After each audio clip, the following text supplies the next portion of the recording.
કૃષ્ણ. ગઈકાલે સત્સંગમાં આપણે જોયું કે સતી, દિલીપકુમાર રાય અને આનંદગીરી ધ્યાનમાં બેઠા છે અને ત્યાં જ મહર્ષિ અરવિંદ સૂક્ષ્મ દેહે પધાર્યા છે અને આનંદગીરી મહારાજ સાથે વાત કરેલી છે. દિલીપકુમાર રાયને એમની સૂક્ષ્મ હાજરીનો અનુભવ થાય છે, પણ દર્શન થતા નથી કે વાતચીત સંભળાતી નથી. અત્યાર સુધી દિલીપકુમાર રાયની વાત એવી હતી કે મારા ગુરુ કોણ, મારા ગુરુ કોણ. હવે આજે સ્પષ્ટ થઈ ગયું. આનંદગીરી મહારાજે સમાધિમાંથી ધ્યાનમાંથી બહાર નીકળતા જ કહી દીધું કે દિલીપ, અત્યારે મહર્ષિ અરવિંદ પધાર્યા હતા અને એમને મને કહી દીધું છે કે હું જ અરવિંદનો અને હું જ દિલીપનો ગુરુ છું. અને દિલીપકુમારને વિશ્વાસ પડે એના માટે સાબિતી આપતા કહ્યું કે દિલીપને કહેજો. તે વખતે દિલીપકુમાર ભજન ગાતા હતા. ટીકાનું ભજન પૂરું થાય એટલે દિલીપને કહેજો કે એમના પેટમાં જમણી બાજુએ થોડો દુખાવો છે અને એ ઓપરેશન કરવાનો વિચારે છે, તો ઓપરેશન કરાવવાનું નથી અને એની યોગ સાધનામાં એ દુખાવો કે ગાંઠ એને નડતર કરશે નહીં. આ રીતની સાબિતી મહર્ષિ અરવિંદે આપી અને પોતે અંતર્ધાન થઈ ગયા છે. એટલે હવે આ પેટની જમણી ભાગે જે દુખાવો છે એ વાત દિલીપકુમારે બહુ વખત પહેલા અરવિંદ ઘોષને જ કરેલી, બીજા કોઈને કરી નથી. તો આ વાત તો આનંદગીરીને ખબર હતી નહીં. એટલે સત્ય થઈ ગયું કે અહીંયા મહર્ષિ અરવિંદ સૂક્ષ્મ સ્વરૂપે પધાર્યા હતા. હવે દિલીપકુમાર આ પ્રશ્ન પૂછે છે કે જો મારા ગુરુ અરવિંદ ઘોષ છે એ વસ્તુ તો સત્ય થઈ ગઈ, તમે કહો છો એટલે કે છે, તો ગુરુદેવ પ્રત્યક્ષ મને પ્રગટ થઈને કેમ આદેશ આપતા નથી અને તમારા શું કેવડાવે છે? આ એક ક્વેશ્ચન આવી રહ્યો છે. એટલે આનંદગીરીએ કહ્યું કે બાબા, સદગુરુ જો શિષ્યના કરતા કંઈ પણ વધારે જાણતા ન હોય તો તેઓ તેના ભૂમિયા થઈ શકે કેવી રીતે? તેથી ગુરુવાદનો પહેલો જ નિયમ એ છે કે કયા માર્ગે શિષ્યનું કલ્યાણ છે એ ગુરુ જાણે છે એવી દૃઢ શ્રદ્ધા રાખવી. શિષ્ય આ જાણતો નથી, તેથી સદગુરુ તો મરક હશે છે. કારણ કે શિષ્ય નથી જાણતો, પણ તેઓ તો જાણે જ છે કે વખત પાકતા પહેલા જો દીક્ષા આપવામાં આવે તો દુઃખ ઘટવાને બદલે વધે છે. તેથી ફળ પાકતા પહેલા તેઓ તેને ડીંટામાંથી તોડતા નથી. ગુરુદેવ તો ઈષ્ટ ભગવાનના પ્રતિનિધિ છે. તેઓ બને એટલો દુર્ગમ પંથ સુગમ કરવાનો પ્રયત્ન કરે છે, કારણ કે એ જ તો સદગુરુનો સ્વધર્મ છે. તેથી એવો એવી શુભ ઘડીની રાહ જુએ છે કે જ્યારે બારણા પર એમનો ટકોરો પડે છે કે એકદમ ભક્ત દોડી જઈને બારણું ખોલી નાખે. તો આ બધા ડિસ્કશન તો અગાડી ચાલી રહ્યા છે સદગુરુની પ્રાપ્તિ માટેના. એ બધું તો અગાડી પછી એમના મનમાં તો એક વખત સતી અગાડી પણ એમને પોતાનો બડાપો બહાર કાઢ્યો કે જો સતી, ગુરુદેવ મારી સામે આવીને ઉભા રહ્યા એ જાણીને મને પહેલા તો જરી આનંદ થયો, પણ હવે પાછું મારું મન ખિન્ન થઈ ગયું છે. સતીએ કીધું, મામા બાબુ, શા માટે? તમારા નક્કી થયેલા ગુરુ કોણ છે એ તમે જાણી ગયા છો, પછી વિષાદ શા માટે? તો એ પોતાનું બડાપો બહાર કાઢે છે કે ભાઈ મને હજુ પણ હું તરસો છું. એટલે એ બધા ડિસ્કશન ચાલે છે. એ ડિસ્કશનમાં એમને બધું સમજાવવામાં આવે છે, ગુરુવાદની થિયરી. અને એ બધી વસ્તુમાં છેલ્લે એમ કહેવામાં આવે છે કે સ્વામીજી કહે છે કે ગુરુએ મારો સ્વીકાર કર્યો છે, પરંતુ ગુરુએ મારો સ્વીકાર કર્યો એ સૌથી મોટી વાત નથી. સૌથી મોટી વાત તો એ છે કે હું તેમનું ક્યારે વર્ણન કરી શકીશ. હું હજારો કામનાઓ, વાસનાઓ અને આત્માભિમાનની ઊંઘમાં પડેલો છું. ગુરુ પાસે આવીને બેઠો તો એ મારી ઊંઘ ઉડી નહીં. તો એ તું કહે છે કે બીવાનું કઈ કારણ નથી, વખત વયો જાય છે. એક જ્ઞાની પુરુષે કહ્યું છે કે સમય તો ખેતર છે, તેમાં જો બી વાવીએ તો પાક થવાનો જ છે, પણ બીજ ના વાવીએ તો? પછી રામપ્રસાદ નામના એક ભક્તે સુંદર વાત કરી છે બંગાળીમાં. એનું ભાષાંતર છે કે આવી સોના જેવી જમીન એટલે એક મનુષ્ય જન્મ, સોના જેવી જમીન એટલે કે મનુષ્ય જન્મ હાથમાં આવ્યા છતાં હું એને આબાદ કરી શકતો નથી, અને તોય તું મને ધીરજ રાખવાનું કહે છે. એટલે મનુષ્ય જન્મ એ સોના જેવી જમીન જેવો છે બતાવ્યું છે, અને એમાં જ તમારે એને આબાદી એનું તમારું ટાર્ગેટ મેળવી લેવાનું છે પ્રભુની પ્રાપ્તિ માટે. હવે આ બધી વાતો થઈ ગઈ છે. બહુ પુસ્તકમાં બહુ લાંબુ વર્ણન છે, મેં બહુ ટૂંકાવી દીધેલું છે.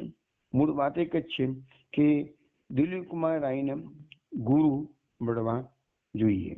હવે એ વાત અહીંયા આપણે સાઈડમાં મૂકી દઈએ છીએ. હવે આપણે પાછા શિલોંગમાં જે અરુણ પાસેથી રજતને લઈને દિલીપ કુમાર રાય અહીંયા આવી ગયા હતા, એ અરુણનો થોડો પરિચય આપણે પહેલા મેળવી લીધો છે. એ સતીનો પતિ છે. હવે અરુણનું શું થયું એ આપણે વજીએ. હવે જે શબ્દો, હવે જે વાતો આવે છે ને એ તમે બહુ ધ્યાનથી સાંભળજો. બહુ સુંદર ટોપિક આવી રહ્યો છે ત્યારે. તો હવે જોઈએ અરુણ શું કરી રહ્યા છે. દિલીપ કુમાર રાય લખે છે, સવારનો સમય છે. હું નીચે ઉતરીને નાહવા માટે ગંગાના ઘાટ પર જવાનું કરતો હતો, અને ત્યાં જ મારી નજર આશ્રમના ઝોપા આગળ ગઈ. તો ત્યાં તો જોયું તો એક ટેક્સી આશ્રમના ઝોપા આગળ ઊભી છે. જોયું, અરે આ તો આશ્રમ ટેક્સીમાંથી ઉતરી રહ્યા છે, આ તો અરુણ પોતે ઉતરી રહ્યું છે. એનો ચહેરો જોઈને હું તો હેબતાઈ ગયો. અરે અરુણની કેટલાય દિવસથી હજામત કરેલી નહોતી. ચહેરો એનો કરડો ને તંગ થઈ ગયેલો હતો. અરુણની આંખો લાલ હતી, હોઠ મરડાયેલા હતા. એટલે અરુણ જે સતીનો પતિ છે, જિલ્લા મેજિસ્ટ્રેટ, એ આજે અચાનક જ આશ્રમની મુલાકાતે આવે છે, અને આવી રીતે લગર વગર એમની પોઝિશનમાં એ આવી રહ્યા છે સવારના પૂર્વમાં. આંખો લાલ હતી, હોઠ મરડાયેલા હતા. એનો રોજનો સાહેબી પોશાક સુટેડ બુટેડ હતા નહીં આજે, પરંતુ અરુણે આજે ધોતિયું અને પેરેન્ટ પહેરેલા હતા, અને તે ચૂડાયેલા અને મેલા હતા. દિલીપ કુમાર રાય લખે છે, મારા મનમાં કંઈક વિપરીતની આશંકા આવી ગઈ. ગાડીમાંથી ઉતરતા જ એની નજર મારા પર પડી. એને તરત જ આવીને મને પ્રણામ કર્યા. હું એને કઈ કહેવા જઉં એ પહેલા તો અરુણ જાણે કે શાસન કરતો હોય માથ ઊંચો કરી અને ઉચ્ચ સ્વરે કહી દીધું, હું સતીને અને રજતને લઈ જવા આવ્યો છું મામા બાબુ. બીજી જ ટ્રેનમાં એમને લઈને મારા પાછા જવું છે, માટે અડધા કલાકમાં એમને તૈયાર થવાનું કહી દો. એટલી વાર હું એ બહાર રાહ જોતો ઊભો છું. દિલીપ કુમાર લખે છે, હું આબુ બની એની સામે તાકીને જોઈ રહ્યો. એના ખભા પર હાથ મૂકી મેં કહ્યું, પણ અરુણ શું છે આ બધું? હું કઈ બોલું એ પેલા તો અરુણ બોલે છે, સમજી શકતો નથી એમ તમારે કેવું છે ને? શુષ્ક હાસ્ય કરીને એને કહ્યું. અરુણ બોલે છે, તે હું પણ સમજી શકતો નથી મામા બાબુ. સમજીને કામ શું છે? મને વખત નથી. જજ સતીને તૈયાર થવાનું કહો. મામા બાબુ કે છે, પણ શું થયું છે એ તો કે અરુણ. ચાલ અંદર જઈ ઘડી બેસીને થોડી વાતો શાંતિથી કરીએ. ના મામા બાબુ, અરુણ કે છે, ના મામા બાબુ, આશ્રમમાં પગ નહીં દેવાની મેં તો પ્રતિજ્ઞા કરી છે. સાધુઓ અને મહાત્માઓ તો બધા બદમાશો હોય છે. તમને હું પાગલ થઈ ગયો લાગુ છું ને? ના મામા બાબુ, હજી હું પાગલ થયો નથી, પણ જો પાગલ થઈ ગયો હોત તો સારું થાત. મને તો લાગે છે કે દુનિયામાં પાગલ જ એકલો સુખી છે. તો જુઓ હવે અરુણની જે માનસિક હાલત કેવી છે, આ શબ્દ આ વાર્તાલાપ પરથી આપણને ખ્યાલ આવી જશે.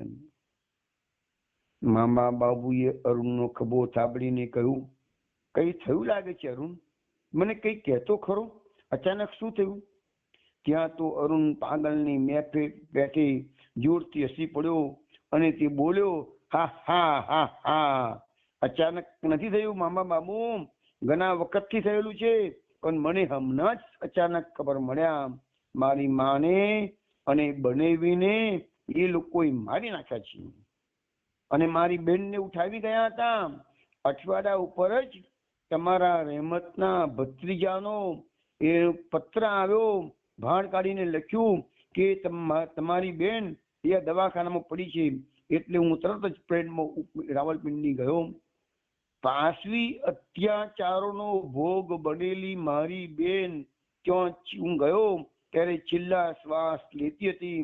છેલ્લી ઘડીએ ભગવાન દયા કરો, ભગવાન દયા કરો કરતી કરતી મારી બેન મારા ખોળામાં માથું રાખીને મરી ગઈ. હા હા હા. ભગવાને એના પર દયા કરી. ભગવાન માથા પર રહીને એને ગુંડાઓના અત્યાચારનો ભોગ થતી જોઈ રહ્યા, એને તલ તલ રીબાતી ને પીડાતી જોઈ રહ્યા. હા હા હા. કોણ કહે છે કે ચમત્કારોનો જમાનો વહી ગયો છે? એકદમ અરુણના મોં પર ગુસ્સો ચડી આવ્યો અને બોલ્યો, મામા બાબુ, ઈશ્વરના નામે ચાલતું આ ધતિંગ હું નહીં ચલાવવા લઉં. હું આ ધતિંગને ઉખેડીને ફેંકી નાખીશ. આ બધા ઠગબાજો અને એમની ઠગબાજીને હું જળમૂળથી સાફ કરી નાખ્યા વગર હવે જંપવાનો નથી. મેં કહ્યું, મામા બાબુ કહે છે, અરુણ તું અત્યારે બહુ ઉશ્કેરાઈ ગયો છે, જરી શાંત થા, પછી આપણે. પણ વાત કાપી નાખીને અરુણે ત્યાં તો ચીસ પાડી, હું શાંત જ છું મામા બાબુ, મરેલા ઝાડ જેવો શાંત છું. એક પલ પણ હવે હું રાહ જોઈ શકું તેમ નથી. સતી અને રજતને હું હમણાં ને હમણાં લઈ જવા માંગુ છું. બોલતા બોલતા એનો અવાજ ખૂબ ચડી ગયો. ભગવાન ભગવાન, તમે ભગવાન ભગવાન કરો છો, પણ ભગવાન જો હોત તો આવી સોનાની પૂતળી જેવી મારી બેન. ના ના, દલીલબાજીનો વખત નથી. ધર્મ ધર્મ કરી ને લોકોની આંખે પાટા બાંધવાનો જમાનો હવે ગયો. મામા બાબુએ એને ધીરો પાડવા પ્રયત્ન કર્યો ને કીધું, ભાઈ અરુણ, તું ઘડીક આશ્રમ આરામ તો કર. અરે આશ્રમ? આશ્રમ નથી, આ તો પાપનો અખાડો છે, અખાડો. બોલાવો તમારા ગુરુને, એને કહો કે હું આવું ઉભો, મારી સામે એની તાકાત હતો, એનો યોગ ચલાવે કે છે. બરાબર એ જ વખતે એક ફૂટબોલ અમારી સામે આવીને પડ્યો. ચમકીને મેં પાછળ નજર કરી તો રજત કિલકિલાટ કરતો ફૂટબોલ લેવા માટે દોડી આવતો હતો, અને એની પાછળ પાછળ આનંદગીરી પણ એવો જ કિલકિલાટ કરતા દોડતા હતા. અમારા તરફ નજર પડતા જ રજતે એકદમ આનંદમાં આવી જઈને બૂમ મારી, પપ્પા પપ્પા, ઓહો પપ્પા આવ્યા છે, મમ્મી મમ્મી તું જોતો ખરી કોણ આવ્યું છે. આમ બૂમો પાડતો ને તાળીઓ પાડતો એ દોડ્યો. એનો અવાજ સાંભળી સતી એના રૂમમાંથી વરંડામાં આવી અને જોતા જ ચમકી ગઈ. તરત જ અરુણની સામે જોઈ એને કહ્યું, રહો, ઉભા રહો, હું આવું છું. આનંદગીરી પણ આવી પહોંચ્યા. મેં સ્વામીજીને અરુણની ઓળખાણ આપતા કહ્યું, સ્વામીજી આ અરુણ છે. એ સતી અને રજતને એ બોલતા હતા. દિલીપકુમાર રાય ત્યાં આનંદગીરીએ એમને મામા બાબુને બોલતો અટકાવીને કહ્યું, હું જાણું છું. પછી તેમને હસીને અરુણની સામે જોયું અને મધુર સ્વરે કહ્યું, અંદર આવો બેટા, તું ખૂબ થાકી ગયો છે, ઘડીક આરામ તો કર. અરુણે વૃક્ષ સ્વરે કહ્યું કે હું અહીંયા આરામ કરવા નથી આવ્યો, હું તો મારા સ્ત્રી અને પુત્રને અહીંથી લઈ જવા માટે આવ્યો છું. સતી પાસે આવી અરુણને જોતા જ બોલી ઉઠી, અરે આ શું, તમારું મોં કેવું થઈ ગયું છે, શું થયું છે તમને? રજત પણ સાથે બોલી ઉઠ્યો, તમે આવા કેમ લાગો છો પપ્પા, તમારો સૂટ બૂટ ક્યાં ગયો? એટલે સાહેબ તો કઈ ધોતી પહેરતા હશે કોઈ દિવસ. અરુણે સતીની સામે જોઈ કહ્યું, ચાલો હમણાં જ આપણે નીકળી જવાનું છે. આ ડંબ અને ઢોંગના અખાડામાં એક ઘડી પણ હું તને કે રજતને રેવા દેવા માંગતો નથી. સતી તો આ સાંભળી સ્તબ્ધ થઈ ગઈ. એકદમ એના મોં પરથી લોહી ઉડી ગયું અને સતી તીખાસથી બોલી, કેવી મૂર્ખ જેવી વાત કરો છો તમે, કઈ અક્કલ બળી છે કે નહીં? અરુણ ઉશ્કેરાયો, અક્કલ? તારામાં અક્કલ હોય તું તો આમાં ધતિંગમાં ફસાઈ ખરી કે છે? રજત ગભરાઈને બોલી ઉઠ્યો, ઓ પપ્પા તમે આવું કેમ બોલો છો? પણ સતીની સામે જોઈને કહ્યું, મમ્મી પપ્પા ઘોડા તો નથી થઈ ગયા ને? આનંદગીરીએ રજતને પોતાના પડખામાં લઈ સતીને કહ્યું, એની અંદર લઈ જા માથા, એના બોલવા પર લક્ષ આપીશ નહીં, એ અત્યારે ખૂબ જ અસ્વસ્થ છે. શું થયું છે તે જાણવા સતીએ મારી સામે નજર કરી, મારી સામે મામા બાબુ સામે નજર કરી. મામા બાબુએ કહ્યું, બહુ દુઃખદ ખબર છે સતી. એના બેન બનેવી માં બધા ખતમ થઈ ગયા છે. સતીએ દુઃખની ચીસ પાડી, બે માથે માથું ઢોકી દીધું. એનું આખું શરીર થરથર ધ્રુજવા લાગ્યું. અરુણે ઉસ્કરાટમાં આવીને કહ્યું, બધું ખુલ્લે ખુલ્લું કહો ને મામા બાબુ. અરે તું ભગવાન ભગવાન કરે છે, પણ ભગવાન છે જ ક્યાં? ભગવાનનો જો દુનિયાનો ધણી હોય તો આવું બને ખરું કે? સતી, ગુંડાઓએ માને ને બનેવીને રસી નાખ્યા ને મારી બહેન પાંચવી અત્યાચારનો ભોગ બની વગર મોતે મરી. અને તારો દયાળુ ભગવાન આકાશમાં બેઠો બેઠો બધું ગુપચુપ જોઈ રહ્યો. કદાચ જોઈને હસ્યો હશે. શી ખબર ભગવાન છે કે નહીં. આ બધી લીલામયની લીલા. અરુણ અત્યારે પાગલ જેવો થઈ ગયેલો છે, એટલા માટે બધું બોલે છે. આનંદગીરીએ અરુણની પાસે આવી તેના ખભા પર હાથ મૂકી કહ્યું, બાબા, પહેલા જરી સ્વસ્થ થા. હજી વાક્ય પૂરું થાય એ પહેલા તો અરુણે આંખના પલકારામાં એક ઝાટકો મારી આનંદગીરીનો હાથ તરછોડીને કહી દીધું, જાઓ જાઓ, બહુ જોયું તમારું સાધુપણું. એક પરમ સતીનું મોં લાલ ચોળ થઈ ગયું. એ બોલી, શું બોલો છો તમે? કઈ તમને ભાન છે? અરુણ હા હા હા કરી હસી પડ્યો ને બોલ્યો, જે જેવો છે તેને તેવો બતાવો છું. અરે કઈ ભરું ઘેટાનું ચામડું ફરીને ફરે એટલે કઈ ઘેટું થઈ ગયું? બોલા ચાલી સાંભળીને એટલામાં જ રહેમત ત્યાં આવી પહોંચ્યો. એને જોયું અરુણની આંખોમાંથી ઝેર વરસી રહ્યું હતું. તે બોલી ઉઠ્યો, અરે અહીં આશ્રમમાં પણ મુસલમાન? આનંદગીરીએ સ્નિગ્ધ ભાવે હસીને કહ્યું, ભાઈ અરુણ, અહીં કોઈ હિન્દુ નથી, કોઈ મુસલમાન નથી. અહીં તો બધા એક જ જાતના છે, બધા ભગવાનના ભક્ત છે. અરુણ જોરથી પગ પછાડીને બોલ્યો, ચૂપ બુઢા ઢોંગી, હવે સતીથી રહેવાનું નહીં. તે રોષમાં આવીને બોલી ઉઠી, રહેમત, ગુરુદેવનું અપમાન થઈ રહ્યું છે અને તું મોં ફાડીને જોઈ રહ્યો છે. હમણાં એમને બોચીમાંથી પકડીને બહાર કાઢ, કાઢી નાખ, ઘડી એમને બહાર કાઢી નાખ. ગુરુદેવ, હું હવે કઈ સાંભળવાનું નથી. તમારું અપમાન મારાથી સહન નહીં થાય, એ મારું કાંઈ જ નથી. અરુણ ગુસ્સામાં બોલ્યો, કાંઈ જ નથી?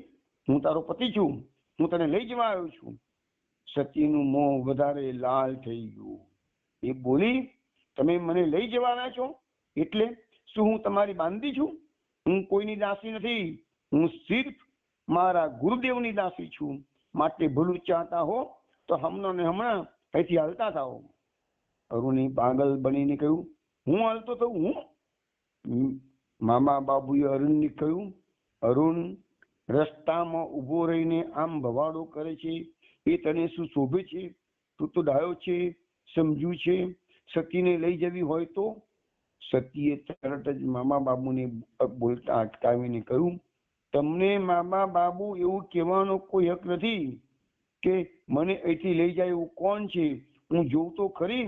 એમની સાથેનો સંબંધ તો મેં ક્યારનો તોડી નાખ્યો છે. રજત તો આભો બની આ બધું જોતો હતો. એ કાંઈક રડવા બેસી ગયો અને બોલ્યો, હું પણ નથી જવાનો મમ્મી, પપ્પા તો પાગલ થઈ ગયા છે. અરુણ એકદમ રજતની સામે ફરી એને ફટકારવા જતો હતો ત્યાં રમત વચમાં કૂદી પડ્યો. ત્યાં અરુણને એક હાથે ખભામાંથી પકડીને કહ્યું, ચાલો મારા સાહેબ, હું આપણી મોટરમાં બેસાડી દઉં. અરુણે એક ઝાટકો મારી રહેમતનો હાથ ખસેડી નાખ્યો એટલે રહેમતે પોતાના બેઉ હાથે અરુણના બેઉ કાંડા પકડ્યા ને એક પલકમાં તેનું મોં બીજી બાજુ કરી નાખી તેને ઠેલતો મોટર તરફ રહેમત લઈ જવા માંડ્યો. તે વખતે અરુણના મોંમાંથી એક ચીસ નીકળી ગઈ. રજત તો પિતાની આ દુર્દશા જોઈને રડી પડ્યો અને બૂમ મારી, રહેમત છોડી દે. આનંદગીરીએ પણ તે જ વખતે કહ્યું કે રહેમત છોડી દે. રહેમતે અરુણના બંને હાથ છોડી દીધા. આ બધું વર્ણવતા વાર લાગે છે, પણ આ બધું બની ગયું થોડી સેકન્ડોમાં. પછી આનંદગીરી અરુણની પાસે ગયા. એના બંને ખભા પર પોતાના બંને હાથ મૂકી સ્નિગ્ધ સ્વરે બોલ્યા, ચાલ ભાઈ, પેલા અંદર આવી જરી બેસ, જરી આરામ કર, પછી સતીને લઈ જવી હોય તો લઈ જજે, પણ જો એને આવવું હોય તો. આમાં આટલા બધા ગુસ્સે થવા જેવું શું છે? તું કઈ બાળક નથી. હા, ઓચિંતો આઘાત થયો છે એટલે દુઃખ તો થાય જ. એ દુઃખમાં તું શું કરે છે ને તું શું બોલે છે તેનું તને ભાન નથી. આમ કહી એના બંને હાથ પોતાના હાથમાં લઈ કોમળ સ્વરે ગુરુજીએ કહ્યું, સતીના શબ્દો પર કઈ મનમાં ન લાવતું બેટા, કે હજી ગુરુ કર્યા નથી ને એટલે ગુરુનું અપમાન થતા શિષ્યોને કેટલું દુઃખ થાય છે એની તને ખબર નથી. પણ એ બધું ભૂલી જા. 1-2 દિવસ અહીં શાંતિથી રહે. હું સાચી જ તને મદદ કરવા માંગુ છું. એકાએક અરુણનો આખો સીનો બદલાઈ ગયો. એ થોડી વાર બાઘાની પેઠે આનંદગીરીના મોં સામે જોઈ રહ્યો અને એકદમ એની આંખો ચૂઈ પડી.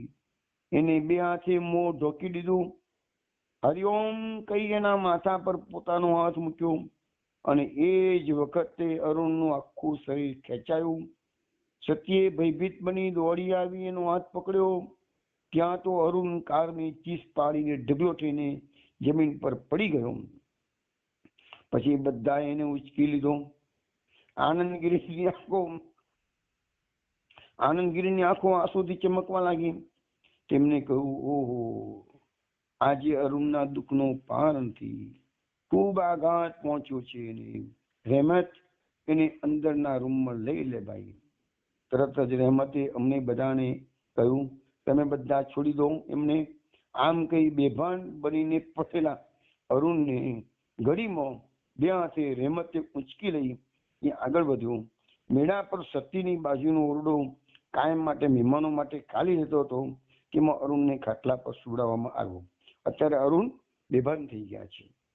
હવે આનંદગીરીએ કહ્યું, એના ઓશિકા આગળ બેસી સતીને કહું, તું વાં નાખ, હું હમણાં જ હરદયાલને લઈને આવું છું. રજત, તું ચાલ મારી જોડે. આમ કઈ રડતા રજતને આનંદગીરી પોતાની સાથે લઈ ગયા. હવે હરદયાલની વાત તો આપણે પહેલા આવી ગયેલી. આશ્રમના એમના 2 શિષ્યો રહેતા હતા, હરદયાલ અને પ્રભુદયાલ. એમાં હરદયાલ હતા એ UK થી, લંડન થી FRCS ની ડિગ્રી લઈને આવેલા હતા અને ત્યાં પોતાની મોટી હોસ્પિટલ કરી લીધી લાહોરમાં. અને પેલો છોકરી વાળો જે બનાવ બની ગયો એ બધાને અત્યારે યાદ આવશે. એટલે એને વૈરાગ આવી ગયો. એની જે મંગેતર હતી, એનો જે વિવાહ થયેલો હતો, એ છોકરી ફિલ્મોમાં કામ કરવા અચાનક જતી રહી. એ બધી વાતો તમને યાદ હશે. એટલે આ જે હરદયાલ છે એ ડોક્ટર છે. એટલે આનંદગીરી હવે હરદયાલને લઈને આવ્યા છે. હરદયાલ વિલાયત જઈને ડોક્ટરી વિદ્યાની ઊંચી પરીક્ષા પાસ કરી આવેલા હતા. એ આપણે આગળ જોયું. થોડી વાર પછી આનંદગીરી એને લઈને પાછા ફર્યા. અરુણની તપાસ કરી હરદયાલે કીધું, આ એપોપ્લેક્સી છે. મગજની નસ ફાટી જવાથી મૂર્છિત થઈ ગયો છે. આ જો પહેલો જ હુમલો હશે તો બચી જવાની આશા ખરી, બાકી કઈ કહેવાય નહીં. આની કોઈ દવા નથી. માત્ર એને શાંતિથી પડી રહેવા દો. ભાનમાં ન આવે ત્યાં સુધી, કલાક એક પછી કદાચ ભાનમાં આવે. આમ કહી એક ઇન્જેક્શન આપી માથે બરફ મૂકવાની સૂચના આપી એ ચાલી ગયા. 2 કલાક પછી અરુણનું ભાન પાછું આવ્યું, પણ એનું ડાબું અંગ રહી ગયું હતું. ડાબી બાજુનું મોં વોકું થઈ ગયું હતું. ડાબો પગ અને ડાબો હાથ જડ થઈ ગયા હતા. એ બોલી પણ શકતો નહોતો, માત્ર તાકી રહ્યો હતો. હું એકદમ આનંદગીરીની પાસે દોડી ગયો. તેઓ તરત જ ત્યાં આવી પહોંચ્યા. એની પથારી આગળ બેઠા. સતી એના પગમાં માથું મૂકી રડી પડી, ગુરુદેવ, હવે શું થશે? આનંદગીરીએ સતીના માથા પર હાથ રાખીને કહ્યું, રડીશ નહીં બેટા, તું એ હિંમત ખોઈ બેસશે કે શું? સતી આંખો લૂછી ક્લિષ્ટ કંઠે બોલી, ના ગુરુદેવ, હિંમત નહીં ખોઉં, પણ એમને આ શું થઈ ગયું છે? આનંદગીરીએ ઉપર હાથ કરીને કહ્યું, બધું ભગવાનની ઈચ્છા પ્રમાણે થાય છે. માં, શું કેમ બને છે, કેવી રીતે બને છે તે આપણે શું જાણીએ? માત્ર એટલું જ હું કહું છું કે કર્મ ફળ કંઈક તો ભોગવવું જ પડશે. પરંતુ આવી બધી ચિંતાઓ છોડી તું કેવળ ભગવાનની પ્રાર્થના કર. અત્યારે હું તારા પર મોટો આધાર રાખી રહ્યો છું. નવાઈ પામી સતીએ કહ્યું, મારા પર ગુરુદેવ? તો એને કહ્યું, હા, કારણ કે એના પ્રારબ્ધને બાળવાની શક્તિ તું પ્રાપ્ત કરી ચૂકી છે. સતીનું શું કહે છે કે અરુણના પ્રારબ્ધને બાળવાની શક્તિ સતી પ્રાપ્ત કરી ચૂકી છું. તું એની પત્ની છું એટલા માટે નથી કહેતો, પણ તારો પ્રેમ શુદ્ધ છે એટલા માટે આ હું કહું છું. પરંતુ એમને આવી ભયંકર યાતનામાંથી શા સારું પસાર થવું પડે છે? સતીએ પૂછી લીધું. આનંદગીરીએ એક રહસ્યમય સ્મિત કરીને કહ્યું, પ્રભુની લીલા એવી વિચિત્ર છે. કેટલીક વાર એ આપણને ટૂંકા રસ્તે એટલે કે નરકમાં થઈને પણ સ્વર્ગમાં લઈ જતા હોય છે. શ્રી કૃષ્ણ ઉદ્ધવજીને નહોતું કહ્યું, યસ્યાહમ અનુગ્રહણામિ હરિષ્ય તદ્ધનમ શનૈ, એટલે કે જેના પર હું કૃપા કરું છું તેનું ધન હું ધીરે ધીરે હરી લઉં છું અને તે નિષ્કિંચન કરી લઉં છું. પછી લખે છે કે સતી, મામા બાબુ અને રમેશ ત્રણેય જણા રાત દિવસ એક કરીને અરુણની સેવા કરતા હતા. એક અઠવાડિયું તો અમારે ખૂબ જ ચિંતામાં ગયું. કટોકટીના એ દિવસો પૂરા થયા ત્યારે એક દિવસ બપોરે અરુણની જીભ ખુલી. હું અને સતી તેની પથારીમાં બાજુએ બેઠેલા હતા. અરુણે પહેલી જ વાર સતીની સામે જોઈ ક્ષીણ સ્વરે કહ્યું, સતી. સતી એના મોં પર ઝૂકી એના માથા પર હાથ મૂકી બોલી, હું અહીં જ છું, જેની મોસંબીનો રસ આપું? અરુણે માથું ઓલાવી કહ્યું, દરદ, અસહ્ય દરદ થાય છે સતી. મેં સાધુનું અપમાન કર્યું એટલે ભગવાને મને આ સજા કરી છે. સતીએ મને ઇશારો કર્યો એટલે હું આનંદગીરીની પાસે તરત પહોંચી ગયો. મેં એમને આ સમાચાર આપ્યા. તેઓ પોતાનું કમંડલું લઈ તરત જ મારી પાસે આવ્યા. અરુણના ઓશિક આગળ બેઠા. અરુણે થોડી વાર પછી આંખો ઉગાડી કહ્યું, પાણી. આનંદગીરીએ પોતાના કમંડલમાંથી એક ચમચી ગંગાજળ તેના મોંમાં નાખી કહ્યું, હવે જેની મોસંબીનો રસ પીશે બાબા? અરુણે ક્ષીણ સ્વરે કહ્યું, હા, અને તરત જ એની આંખો મીચી લીધી. બીજે દિવસે અરુણે આંખો ઉગાડી ત્યારે એની આંખો ચોખ્ખી હતી. બપોરે અરુણે ક્ષીણ પરંતુ સ્પષ્ટ સ્વરે કહ્યું, સાધુજીને ફરી બોલાવશો સતી? હું જઈને આનંદગીરીને લઈ આવ્યો. અરુણે કહ્યું, સાધુજી, મારા પાપનો પાર નથી, મારા અપરાધનો પાર નથી. હું ગાંડો થઈ ગયો તો મને માફ કરો. આનંદગીરીએ એના માથા પર હાથ ફેરવતા ફેરવતા કહ્યું, હું તને કોણ ક્ષમા કરનારો ભાઈ? ભગવાનને યાદ કર, મારનાર અને તારનાર તો એ જ છે. અરુણ કાંઈ બોલ્યો નહીં. વળી અઠવાડિયું વીતી ગયું. દર્દ ઓછું થઈ ગયું હતું અને હવે અરુણ સ્પષ્ટ વિચાર કરી શકતો હતો. એની હાલતમાં સુધારો સ્પષ્ટ જોઈ શકાતો હતો. એક સવારે તેને સ્વામીજીને કહ્યું, તમે મને પહેલે દિવસે ભગવાનને યાદ કરવાનું કહ્યું હતું સ્વામીજી. મને મન થાય છે, જરૂર છે. આવી જરૂર મને કદી લાગી નથી, પણ કેવી રીતે ભગવાનને યાદ કરું? મને ક્યાં ભગવાનમાં શ્રદ્ધા છે? બોલતા બોલતા અરુણની આંખમાં આંસુ આવી ગયા. આનંદગીરીએ પોતે પોતાના અંગૂછા વડે એના આંસુ લૂછ્યા અને કહ્યું, આપણા સૌમાં બી રૂપે એ શ્રદ્ધા રહેલી જ છે બેટા. જેમ ભૂખ, તરસ, સ્નેહ, કુતૂહલ આપણી પાસે જન્મસિદ્ધ છે, એમ ઈશ્વરની શ્રદ્ધા પણ જન્મસિદ્ધ અધિકાર છે. અરુણના કાનમાં મંત્રનો ઉચ્ચાર કર્યો અને પછી કહ્યું, આ મંત્રનું રટન કર્યા કર એટલે શ્રદ્ધાનો છોડ ઉગશે, બાગડશે, એને ફળ બેસશે. અને નામ યોગ કહે છે. આ નામ યોગથી તું ધારે તે પામી શકશે.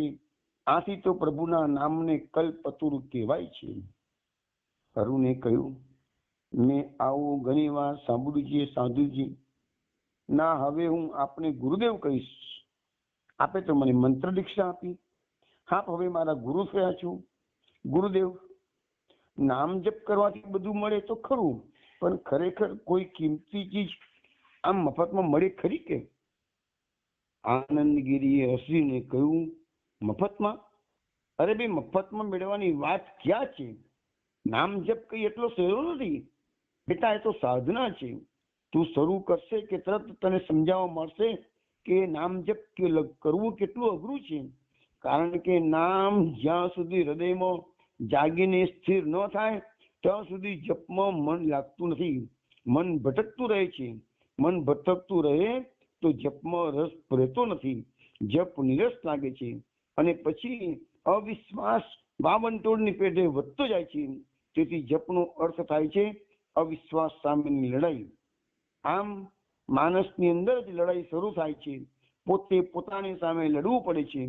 બહારની દુનિયામાં પણ આપણે લડાઈ લડ્યા વગર કશું પામતા નથી, તેમજ આંતરિક જગતમાં પણ લડ્યા વગર કોઈ ચીજ પ્રાપ્ત થતી નથી. આથી તો નામ જપને સાધના કહે છે, તપસ્યા કહે છે. નામ કહો, પ્રાર્થના કહો, આસન, પ્રાણાયામ, શ્રવણ, મનન, નિધિધ્યાસન, આ બધું આંતરયુદ્ધમાં જુદું જુદું રૂપ છે.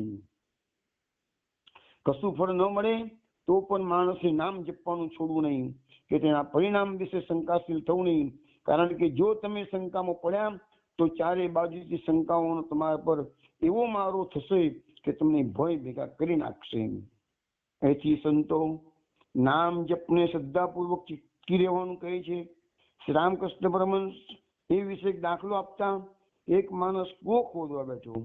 એક જગ્યાએ થોડું ખોદ્યું, પાણી ના મળ્યું એટલે બીજી જગ્યાએ ખોદવા બેઠો. બીજી જગ્યાએ થોડું ખોદ્યું, પાણી ન આવ્યું એટલે છોડીને ત્રીજી જગ્યાએ ખોદવા બેઠો. આમ અનેક જગ્યાએ એને ખોદ્યું પણ ક્યાંય પૂરું ખોદ્યું નહીં. એટલે પાણી આવશે એ શ્રદ્ધાથી પાણી આવે ત્યાં લગી ખોદ્યું નહીં તો એને પાણી ક્યાંથી મળે? એને પ્રયાસ છોડી દીધો. અને એક જ જગ્યાએ જો મંડો રહ્યો હોત તો જરૂર પાણી આવત. આવું શ્રદ્ધાનું છે. ધીરજથી લાલન પાલન કરો તો એ ફળ જરૂર આપે. હા, સાધુ સંતો એમાં મદદરૂપ થઈ શકે છે. તેઓ તેમને થોડી ઘણી શક્તિ આપી શકે છે, એમને સાર્થકતા પણ લઈ જઈ શકે છે. તેથી તને મેં જે મંત્ર આપ્યો તારી જાતે જ હવે એનું લાલન પાલન કરી એની પરીક્ષા તું કરી જો. પછી અરુણમાં સૌને કોઈ અદભુત પરિવર્તન થતું દેખાયું. એ ગુપચુપ પડી રહેતો, ભાગ્યે જ બોલતો, માત્ર એના ઓઠ ફફડતા દેખાતા. અમે સમજી જતા કે અરુણ અત્યારે જપ કરી રહ્યા છે. આવી રીતે થોડા દિવસ જતામાં તો એના મોં પરથી ચિંતાનું વાદળ હટી ગયું. એના શરીરમાં કંઈક બળ આવ્યું. અરુણની હાલતમાં સુધારો થયો. જોઈ શક્તિની આંખમાં હાસ્ય આવી ગયા. તેને કહ્યું, ગુરુદેવ, આ તમારો જ જાદુ છે. ગુરુદેવે કહ્યું, મુકમ કરોતિ વાચાલમ પંગુમ લંગાય તે ગિરિમ યત કૃપાતમમ વંદે પરમાનંદ માધવમ. જેની કૃપાથી મૂંગો બોલતો થઈ જાય, પંગુ પહાડ ઓળંગી જાય, તે પરમ આનંદ સ્વરૂપ માધવ ભગવાનને હું નમસ્કાર કરું છું. આમ કહી એમને ઈશ્વરને ઉદ્દેશીને પ્રણામ કર્યા અને અમે બધાએ એમના ચરણોમાં પ્રણામ કર્યા. એ રાતે અરુણ પહેલી વાર પોતાનો ડાબો હાથ ઊંચો નીચો કરી શક્યો. દિલીપ કુમાર રાય લખે છે, મેં મારા જીવનમાં ઘણા ચમત્કારો જોયા છે, પણ અરુણના ત્વરિત હૃદયપરતા જેવો કોઈ ચમત્કાર કદી જોયો નથી. બધા કહે છે કે ઈશ્વર બધું કરી શકે છે, પણ કરવું ન કરવું એની મરજીની વાત છે. મને આ સાંભળી પેલા પાદરીની વાત યાદ આવે છે. પાદરી કહે છે કે મારો કૂતરો એવો બહાદુર છે કે ધારે તો વાઘને મારી શકે. લોકો કહે છે, ભાઈ વાહ ભાઈ વાહ, તમારો જબરો કૂતરો. પાદરી બુવાનો કૂતરો તો બહુ જબરો છે. પણ એટલામાં એક વખત એવું બન્યું કે ગામમાં એક જંગલી બિલાડો વચ્ચે તો આવી ગયો. એ જંગલી બિલાડાને જોઈ અને પાદરી સાહેબનો કૂતરો તો દમ દબાવીને ભાગ્યો અને ઘરના એક ખૂણામાં સંતાઈ ગયો. લોકોએ પાદરી સાહેબને પૂછ્યું કે તમે તો કહેતા હતા ને કે તમારો કૂતરો તો વાઘને મારી શકે, તો આ તો બિલાડીથી પણ ડરે છે. ત્યારે પાદરીએ કહ્યું, મેં તો કહેલું ને કે મારો કૂતરો ધારે તો વાઘને મારી પાડે છે, પણ ધારે નહીં હું શું કરું? તો મારા દિલકુમાર લખે છે કે મારા મનમાં પાદરીના કૂતરાની આ વાત રમતી હતી. અને જે ઝડપથી મેં અરુણમાં પરિવર્તન થતું જોયું તો જોયા પછી મને થયું કે પાદરીનો કૂતરો ધારે કે ન ધારે પણ ઈશ્વર તો જરૂર ધારે છે. કલાકો સુધી અરુણ નામ જપ કર્યા કરતો અને નામ જપ કરતી વખતે અરુણની આંખોમાંથી અશ્રુનો પ્રવાહ વહી જતો, જાણે તે આ જન્મ ભક્ત ના હોય. હવે અરુણ અમારી મદદથી ઉઠીને બેઠો થતો ગયો, ટક્યાને હથેલીને બેઠો.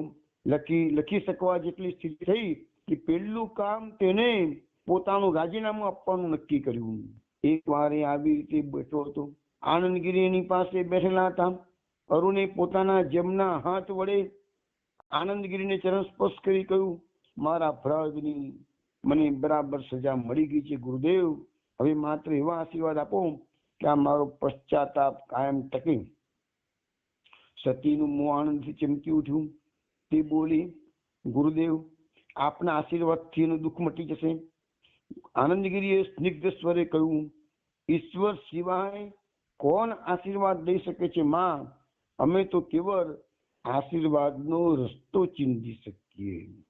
અરુણે ગાઢ સ્વરે કહ્યું, ના ગુરુદેવ, આપના પવિત્ર હાથથી સ્પર્શ કરી મને આશીર્વાદ આપો કે ભગવાન પર મારી અચળ શ્રદ્ધા રહે, નહીં તો હું શા આધારે ટકી શકીશ? કહો. શંકા કુશંકા તર્ક કુતર્કની શૂન્યતામાં ઘણા દિવસો મેં કાઢ્યા. હવે કદાચ હું સાજો ના થઉં તો એ દુઃખ નથી, કારણ કે મને જીવવાની હોશ રહી નથી, જીવવાનો મોહ રહ્યો નથી. મારા દિવસો કદાચ પૂરા થવા આવ્યા હોય એવું મને લાગે છે.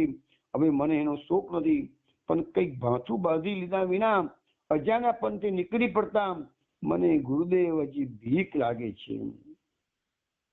આનંદગીરીએ કહ્યું, તું સાજો થઈ જશે બેટા, પણ ભગવાનનું નામ છોડતો નહીં. આ નામને વળગી રહીશ તો તું જે માગે છે તે બધું તને ભગવાન આપશે. અરુણે મ્લાન હાસ્ય કરી કહ્યું, બધું મને મળી રહેશે કે નહીં તે હું જાણતો નથી ગુરુદેવ, પરંતુ આ નામમાંથી એક ચીજ તો મને મળી ગઈ છે, અને તે હું અત્યારે બતાવી શકું તેમ છું. મને એટલી ખાતરી થઈ ગઈ છે કે વહેલો કો મોડો આ સંસારનો નશો જાય છે જ, કાં આજે ક્યાં કાલે. એટલે મારી આજની પ્રાર્થના એ છે કે આ નશો મારો સંસારનો વહેલો જાય એવી કૃપા કરો. અને જો બને તો ગુરુદેવ આ જગતમાંથી વિદાય લઉં એ પેલા મને દિશા જડી જાય. જે દિશા સતીને જડી ગઈ છે, સતી તો મહાભાગ્યશાળી છે ગુરુદેવ, મને પણ એવી દિશા મળી જાય. આનંદગીરીએ પ્રસન્ન હાસ્ય કરી કહ્યું, બેટા તારો નશો ગયો છે, દિશા પણ જડી ગઈ છે, જો નામ નહીં ભૂલે તો. અરુણ હવે પોતાની મેળે ખાટલામાં બેઠા થઈ શકતા હતા. ડાબો હાથ હલાવી શકતો હતો. એનો ડાબો પગ હજી અચેતન હતો. એક દિવસ સતી રડતા રડતા આનંદગીરીને કહ્યું, ગુરુદેવ બાકીની જિંદગી શું એમને આમ અપંગાવસ્થામાં જ વિતાવવી પડશે? આનંદગીરીએ કહ્યું, ભગવાન જે કરે તે હસ્તે મોઢે સ્વીકારીને જ લેવું પડે છે માં. આત્મસમર્પણનો પહેલો પાઠ એ છે. કુંતી માતાએ ભગવાનની પાસે શું માંગેલું યાદ છે? હે ભગવાન, મારા જીવનમાં સદા ડગલે ને પગલે વિપત્તિઓ આવતી રહે. વિપત્તિ પણ ભગવાન જ મોકલે છે, એટલે એને પણ આનંદથી વધાવતા શીખવું જોઈએ. પછી તે પહેલે દિવસે કેવું સરસ ગાયું હતું, દુઃખ આમાએ ચાઈલે દીતે પાબોના તો દુઃખ આમી. પ્રભુ, તું જો મને દુઃખ દેવા માંગતો હોય તો પછી મને કઈ દુઃખ નથી. તારા હાથનું દુઃખ પણ મારે માટે પરમ સુખ છે. સત્ય ઊંચું જોઈ આંખો લૂછીને કહ્યું, આશીર્વાદ આપો ગુરુદેવ કે હું દુઃખને પણ પરમ સુખ માની ઝીલી શકું. પરંતુ એમને નિરાધારની પેઠે કાટલામાં પડેલા જોઉં છું અને વિચાર કરું છું કે કદી ઉભા નહીં થઈ ચાલી શકે, ત્યારે મારું મન ખીન થઈ જાય છે. બોલતા બોલતા એને આંખો લૂછી, ગુરુદેવ આપણે તો ભગવાને શક્તિ આપી છે, તો પછી ભગવાનના નામે તેઓ પંગુ ના થવા જોઈએ, એટલા આશીર્વાદ કેમ આપતા નથી? આનંદગીરીએ કહ્યું, સદગુરુ એવા આશીર્વાદ આપતા નથી માં, તેઓ તો ભગવાનની ઉપર જ બધું છોડી દે છે. મારાથી હવે રેવાયું નહીં. હું વચમાં બોલી પડ્યો, પરંતુ કેટલાય સાધુઓ આશીર્વાદના જોડે માણસનો કઠિન રોગ પણ મટાડી શકે છે. આનંદગીરીએ કહ્યું, મટાડી શકે છે, પણ ભગવાન મટાડાવે તારે. આપણે ચર્મચક્ષુ એવું જોઈએ છીએ કે સાધુએ આ કર્યું, પરંતુ સાધુઓ જાણતા હોય છે કે આ કોને કર્યું. કૃષ્ણ સ્વધામ પધાર્યા પછી અર્જુનની કેવી દશા થઈ હતી એ યાદ નથી? ગાંડીવનો ટંકાર કરવાની વાત તો બાજુ પર રહી, ગાંડીવ ઊંચું કરવાની પણ અર્જુનમાં શક્તિ રહી નહોતી. પછી સતીના સામે જોઈ ગુરુદેવે કહ્યું, તેથી હું તને માત્ર એક જ પ્રાર્થના કરવાનું કહું છું, હે પ્રભુ, એટલું આપ કે સુખ કે દુઃખ જે આવે કે મારી કે તારી ઈચ્છા સમજી હું નિસંકોચપણે માથે ચડાવું. હવે રોજ સાંજે બધા સતીના કમરામાં નામ સંકીર્તન કરતા. અરુણને પણ વ્હીલ ચેર પેડાવાળી ખુરશીમાં બેસાડી ત્યાં લાવવામાં આવતો. આનંદગીરી દરરોજ તેમાં હાજરી આપતા, કોઈ વાર કઈ ઉપદેશ આપતા, કોઈ વાર પ્રશ્નોના જવાબ આપતા. રજત હવે સારું ગાતો થઈ ગયો હતો. એનો કંઠસ્વર ખૂબ મીઠો હતો. સતી કોઈ વાર હસવામાં કહેતી, મામા બાબુ, રજતને હવે તમારો ચેલો કરી લો. રજત ફટ લઈને બોલતો, હું એકલા ગુરુજીનો ચેલો છું, બીજા કોઈનો ચેલો નથી. અને બધા સાંભળીને હસતા. પરંતુ આવી રીતે કેટલાક દિવસ ગયા ન ગયા, તો એક દિવસ અચાનક એક વાત પ્રગટ થઈ ગઈ. રજતમાં કોઈ દિવ્ય દ્રષ્ટિ હતી એવું હું પહેલા કહી ગયો છું. સ્વામીજી ઘણી વાર અમને કહેતા કે આવી શક્તિ આપણા ઘણાની અંદર હોય છે, પણ ગુરુ કે સંતનો સમાગમ થાય તો તેઓ દીવાની દિવેટને સંકોરે તેમ સંકોરીને શક્તિને સંકોરી જાગૃત રાખે છે, નહીં તો એ શક્તિનો હ્રાસ થઈ જાય છે, નાશ થઈ જાય છે.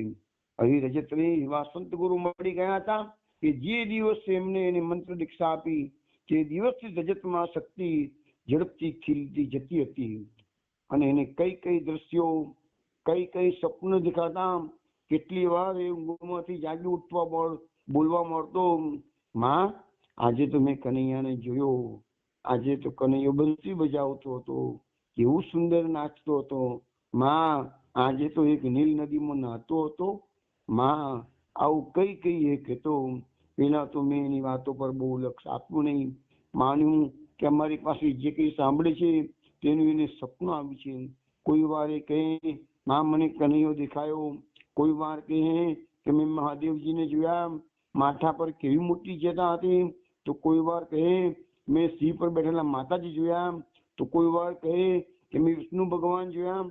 અમે ધાર્યું કે કલ્પનામાં આવું બધું જુએ છે, પરંતુ એક દિવસ આનંદગીરીએ કહ્યું કે રજત જે જુએ છે તે કલ્પના નથી, એ સાચે જ દેખે છે. તો એ મારા મનનો સંદેહ મટ્યો નહીં. 7-8 વર્ષનો છોકરો શિવ વિષ્ણુ દુર્ગાને કૃષ્ણના દર્શન કરે કદી બને ખરું કે? પરંતુ એક દિવસ આ રહસ્ય ખુલ્લું થઈ ગયું. હવે એની વાત કરીએ. કેટલાક દિવસથી મામા બાબુ કહે છે કે હું જોતો હતો કે નામ સંકીર્તન વખતે શક્તિ ભાવાવેશમાં આવી જતી હોય એવું લાગતું. એક દિવસ શક્તિ આવા ભાવમાંથી જાગી. રજત બોલી ઉઠ્યો, માં મેં હમણાં શું જોયું કહું? કનૈયો એવો દોડે માં, એની પાછળ એક બાઈ દોડતી હતી. એની માં હશે, બહુ રૂપાળી હતી. માં જરૂર થોડી જાડી હતી કે છે. દોડતા દોડતા બાપડી થાકી ગઈ અને કનૈયાને પકડી શકી નહીં. પછી તો કનૈયો એની મેળે ઉભો રહી ગયો. એટલે માએ એને દોરડું લઈને બાંધ્યો. આમ કહીએ જોરથી ખડખડ ખડખડ હસી પડ્યો. પછી કહે, કેવી મજા પડી ગઈ માં, તું મને કોઈ વાર આમ મરતી કેમ નથી? સતી ચમકી પડી, બોલી, એની ફરી વખતે ભાવાવેશમાં એ દ્રશ્ય જોયું હતું. જશોદા માએ કૃષ્ણને ઉકળતી બાંધ્યો હતો. એ આનંદગીરીએ સાંભળીને હસ્યા. સત્યની પણ આવા દ્રશ્ય દેખાતા હતા. એ વાત મેં આ પહેલી વાર જાણી. સત્યે મને ઘણી વાર કહ્યું કે એને ધ્યાનમાં ઘણી વાર પ્રકાશ દેખાય છે, તારાઓ દેખાય છે. દીક્ષા પછી એને યુગીઓના દર્શન થાય છે, દર્શન કરવા મળે છે. હું આ બધું રસપૂર્વક સાંભળતો, અને ખરેખર સાચું હશે કે નહીં તે વિશે હું મનમાં કોઈ નિર્ણય કરી શકતો નહોતો. મને તો જીવનમાં સાબિત કરી શકાય, સભાના અવસ્થામાં અનુભવ કરી શકાય એવા નક્કર સત્યો શોધવામાં રસ હતો. મને પોતાને પણ શરૂઆતમાં સમાધિના થોડા અનુભવ થયા હતા, પણ એ આગળ વધ્યા નહોતા, કારણ કે મારા ગુરુએ મને તેનો ખુલાસો આપ્યો. તે પ્રમાણે હું એને સાબિત કરવા માટે પાછળ તેનું પૃથક્કરણ કરવા પાછળ લાગ્યો હતો. સતીમાં આવી કોઈ દ્વિધા હતી નહીં. સતી દીક્ષા પહેલા એને દ્વિધા દેખાડી હતી, પણ દીક્ષા પછી તો એના મનમાં કદી શંકા પેદા થઈ નહોતી. જે કઈ અનુભવ થાય તેનો તે શ્રદ્ધાપૂર્વક સ્વીકાર કરતી અને એને ગુરુની કૃપા માનતી. ગુરુના પ્રકાશમાં એના અંતરનું કમળ સહસ્ત્ર પાકડીએ ખીલ્યું હતું. મામા બાબુ લખે છે, તું રજતને હરિદ્વાર લઈ આવ્યો, ત્યાંથી સતીમાં નવો ઉત્સાહ આવ્યો હતો. તમામ ચિંતાઓમાંથી એ મુક્ત થઈ ગઈ હતી અને હવે તેને ધ્યાનમાં વધારે વખત કાઢવા મળ્યો હતો. કોઈ વાર તો સતત 5 થી 7 કલાક સતી ધર્મ બેસતી. હું એની અદ્ભુત નિષ્ઠા જોઈ મુગ્ધ થતો અને આનંદગીરી પણ એના વખાણ ખૂબ કરતા. હું મનમાં ગુપ્ત હતાશા અનુભવતો, કારણ કે સતી પોતાના અનુભવ વિશે કશું જ મને કહેવાની ના પાડતી હતી. હું ગુપ્ત કહું છું, કારણ કે મેં મારી નિરાશા બહાર પ્રગટ થવા દીધી નહોતી. છતાં સતીએ તરત જ જાણી ગઈ હતી અને એને મારી ક્ષમા માંગી. મને કહ્યું હતું, મામા બાબુ, હું તમને જરૂર બધું કહીશ. તમને તો મારા પહેલા પ્રચેતા અને ગુરુ માનું છું, એટલે તમારાથી હું મારો અનુભવ છુપો રાખવું એ બને જ કેમ. તમને બધી વાત કરવામાં મને કેવો આનંદ આવે છે એ તમે ક્યાં નથી જાણતા. અને પછી એકદમ એનો સ્વર નીચે ઉતારીએ બોલી, મને કહેતા જરી ડર લાગે છે. બસ વાત અહીં પતી. મને મારા કુતૂહલ માટે પસ્તાવો થયો. અચાનક કોઈ અદ્ભુત રીતે સત્ય પ્રગટ થઈ ગયું હતું. તો વૈષ્ણવ, આજનો સત્સંગ અહીંયા આપણે પૂરો કરીએ છીએ.